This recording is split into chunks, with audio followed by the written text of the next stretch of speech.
ఈ national real estate development కౌన్సిల్లో మొత్తం యాక్చువల్గా 10,000 మంది మెంబర్స్ ఉండారన్నారు. ఆంధ్రప్రదేశ్లో 1,500. ఈ సెంట్రల్ జోన్ అంటే 3 జిల్లాలు, దానికి సంబంధించి 300 మంది ఉండారని తెలియజేశారు. అయితే ఈ అమరావతి రాజధానిలో ఏదైతే క్యాపిటల్ సిటీ దీని విషయంలో గత ప్రభుత్వం తీసుకున్న నిర్ణయాలకి మీరందరూ వివేదించి, అంటే వాళ్ళు మూడు రాజధానులు అంటే దానికంటేనే మీరందరూ స్పందించి దాని మీద మీరందరూ ఆందోళన చేయటం అవన్నీ జరిగింది. మిమ్మల్ని అందరూ నేను ప్రత్యేకంగా అభినందిస్తున్నాను, మీ ఆర్గనైజేషన్. ఎందుకంటే ఏ రాష్ట్రానికైనా ఒక రాజధాని ఉండాలి. రీఆర్గనైజేషన్ యాక్ట్లో మనకు ఒక రాజధాని పెట్టమన్నారు. దానికి అమరావతి రాజధానిగా ఇది సెంట్రలీ పాయింట్, అంటే అటు శ్రీకాకుళం నుంచి ఈ అమరావతికి కానీ అమరావతి నుంచి అనంతపురం కానీ ఈక్వల్ డిస్టెన్స్. ఆ దృష్టితో ఆ రోజు ముఖ్యమంత్రిగా ఉన్న నారా చంద్రబాబు నాయుడు గారు ఇక్కడ పెట్టడం. అయితే గత ప్రభుత్వం 3 ముక్కలు ఆట ఆడుతూ ఈ రాజధానిని యాక్చువల్గా నిర్మాణం చేయటం జరిగింది.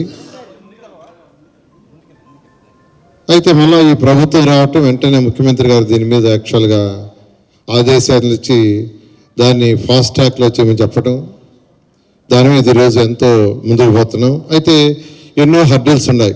ఖజానా ఖాళీ, ఖజానాలో డబ్బులు లేవు, పూర్తిగా ఖాళీ. అయినా రాజధాని మాత్రం ఖచ్చితంగా రాబోయే 3 సంవత్సరాల్లో దాన్ని కంప్లీట్ చేస్తాం. 3 సంవత్సరాల్లో ఏదైతే అనుకున్నామో దాన్ని కంప్లీట్ చేయడం జరుగుతుంది.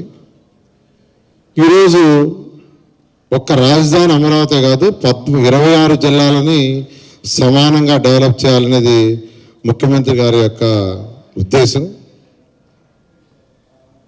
ఎక్కడైనా ఏ దేశమైనా ఏ రాష్ట్రమైనా డెవలప్ కావాలంటే రియల్ ఎస్టేట్ డెవలప్ కావాలి.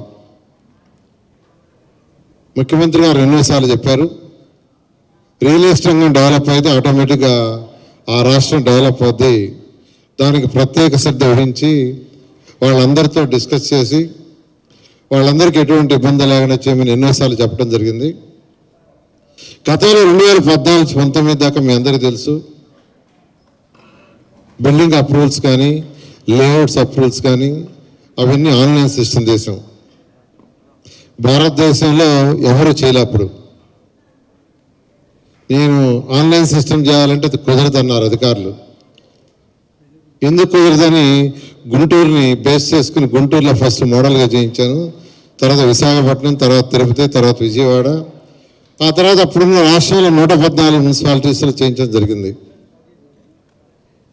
మళ్ళా ఇప్పుడు ఇదే శాఖని మళ్ళీ ముఖ్యమంత్రి గారు నాకు ఇచ్చిన తర్వాత దీని మీద యాక్చువల్గా ప్రత్యేకమైన దృష్టి పెట్టాను. నేను ఒకటే చెప్పేది, రూల్స్ అండ్ రెగ్యులేషన్స్ వీలైనంత వరకు లిబరల్గా చేస్తాం. బట్ మీరు కూడా ఏదైతే ఆ రూల్స్ అండ్ రెగ్యులేషన్ ఉన్నాయో దాన్ని డీవియేషన్ కాకుండా మీరు అందరూ ముందుకు పోవాల్సిందిగా కోరుకుంటుండా. అందుకే నేను యాక్చువల్గా ఇప్పుడు మా టౌన్ ప్లానింగ్ డిపార్ట్మెంట్లో కమిటీలు వేసి అన్ని రాష్ట్రాలకు పంపించాను. తమిళనాడు, కర్ణాటక, కేరళ, మహారాష్ట్ర, ఢిల్లీ, పంజాబ్, ఇట్లా అన్ని భారతదేశంలో ఉన్న మేజర్ రాష్ట్రాలకి టౌన్ ప్లానింగ్ వాళ్ళని టీంలు వేసి పంపించాను. అక్కడ వాళ్ళ సిస్టమ్స్ ఎలా ఉన్నాయి, లేఅవుట్స్ కావచ్చు లేదా బిల్డింగ్ అప్రూవల్స్ కావచ్చు, ఈ సిస్టమ్ అంతా స్టడీ చేసుకొని నాకు ఈ నెల 25వ తేదీకి యాక్చువల్ రిపోర్ట్ ఇవ్వమన్నాను. నేను ఇవాళ రివ్యూ చేశాను. వాళ్ళు నెక్స్ట్ మంత్ 5వ తేదీ దాకా టైం ఏంటి సార్ సబ్మిట్ చేస్తామన్నారు. ఎందుకంటే కొన్ని రాష్ట్రాల్లో నేను కనుక్కుంటే మనకంటే కొన్ని రూల్స్ టఫ్గా ఉన్నాయి, కొన్ని రాష్ట్రాలు లిబరల్గా ఉన్నాయి. అవన్నీ తీసుకొచ్చి కన్సాలిడేట్ చేసి కంపారిటివ్ స్టేట్మెంట్ ఇవ్వమన్నాను. ఇవాళ కూడా రివ్యూ చేశాను. మొన్న ఈ మధ్య రెవెన్యూ మంత్రి గారితో కూర్చొని ఒక 1 అవర్ డీటెయిల్గా డిస్కస్ చేశా. నిన్ననే revenue department, stamps and duty, తర్వాత ఫైర్ డిపార్ట్మెంటు, తర్వాత ఎయిర్పోర్ట్, వీళ్ళందరితో కూడా యాక్చువల్గా డీటెయిల్గా డిస్కస్ చేసి అధికారులు పిలిచి, రెవెన్యూ స్టాఫ్స్ ఐజీ గారు కూడా పిలిపించాను. వాళ్ళందరితో డీటెయిల్గా డిస్కస్ చేసి సింగిల్ ప్లాట్ఫామ్ ఆన్లైన్ సిస్టమ్ రావాలి. అంటే ఫైర్ డిపార్ట్మెంట్ వాళ్ళకి మీరు ఫీజు కడితే ఆన్లైన్లో అది ఆటోమేటిక్గా మా పోర్టల్లోనే పర్మిషన్ రావాలని చెప్పాను. అంటే మళ్ళీ ఫైర్ డిపార్ట్మెంట్ పోయి ఫైర్ డిపార్ట్మెంట్ చుట్టూ తిరగకూడదు.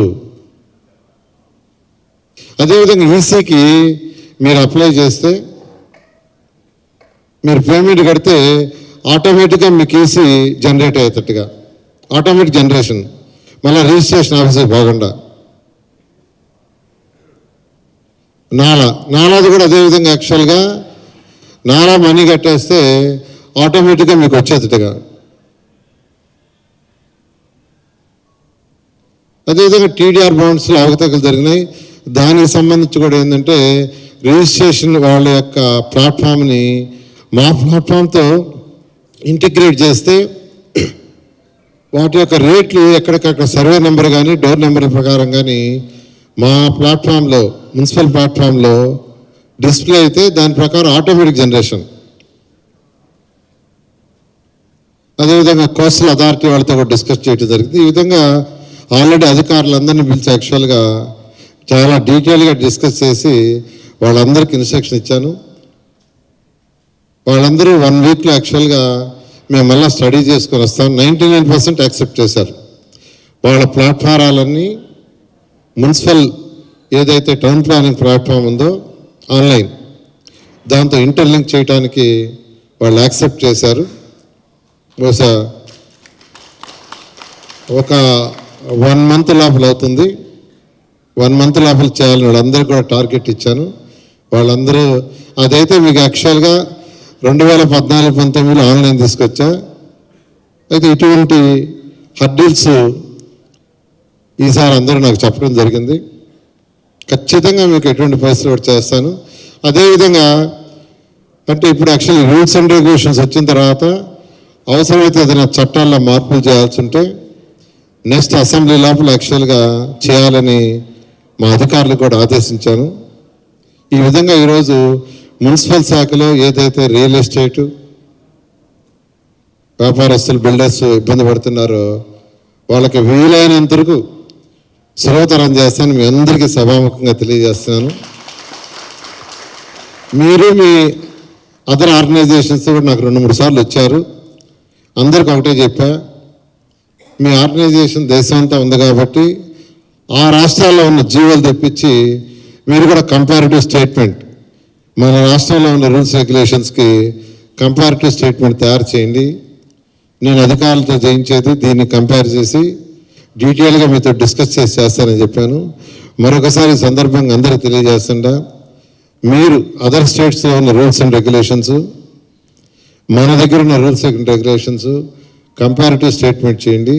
మిమ్మల్ని 4-5 సార్లు పిలిచి మీతో కూర్చొని డిస్కస్ చేసి దాని మీద రూల్స్ అండ్ రెగ్యులేషన్స్ మా లెవెల్లోనే చేయగలిగితే జీవోలు చేస్తాం, లేదు చట్టసభల్లో పెట్టి చేయాల్సి ఉంటే కూడా చేస్తాను మీ అందరికీ సభాముఖంగా తెలియజేస్తూ,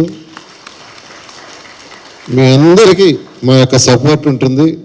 మీరు ఎప్పుడైనా రావచ్చు, మీరు ఎప్పుడు వచ్చినా మీకు ఎంత ఇబ్బంది అయినా కానీ మేము అందరం ఉన్నాం, మంత్రులందరం ఎమ్మెల్యేలు అందరూ ఉన్నాం. మీరందరూ బాగుంటే మా ఖజానా నిండుతుంది. మీరు రియల్ ఎస్టేట్ బాగా చేస్తే ఒక ట్రాన్సాక్షనే కాదు, రియల్ ఎస్టేట్ చేయటం వల్ల రిజిస్ట్రేషన్ ఆఫీసే కాదు, డబ్బులు వచ్చినప్పుడు వాళ్ళ యాక్చువల్గా కొనుగోలు శక్తి పెరుగుతుంది. హోటళ్ళల్లో వాళ్ళ యొక్క వ్యాపారం పెరుగుతుంది. వాళ్ళ వ్యాపారం పెరిగినప్పుడు జిఎస్టీ పెరుగుతుంది. జిఎస్టీ పెరిగినప్పుడు మళ్ళా వ్యాపార రంగం హోటల్ రంగం పెరిగినప్పుడు మళ్ళా జిఎస్టీ పెరుగుతుంది. ఈ విధంగా ఒక దానివల్ల అనేక రంగాలు పెరిగి ప్రభుత్వానికి జిఎస్టీ వస్తుంది, మున్సిపల్ శాఖ కూడా ఆదాయం పెరుగుతుంది. కాబట్టి మీరు బాగా వ్యాపారం చేసి మీరు బాగా సంపాదించాలని మనస్ఫూర్తిగా కోరుకుంటూ ఈరోజు నాకు అవకాశం ఇచ్చిన మీ అందరికీ ధన్యవాదాలు తెలియజేసి సెలవు తీసుకుంటాను.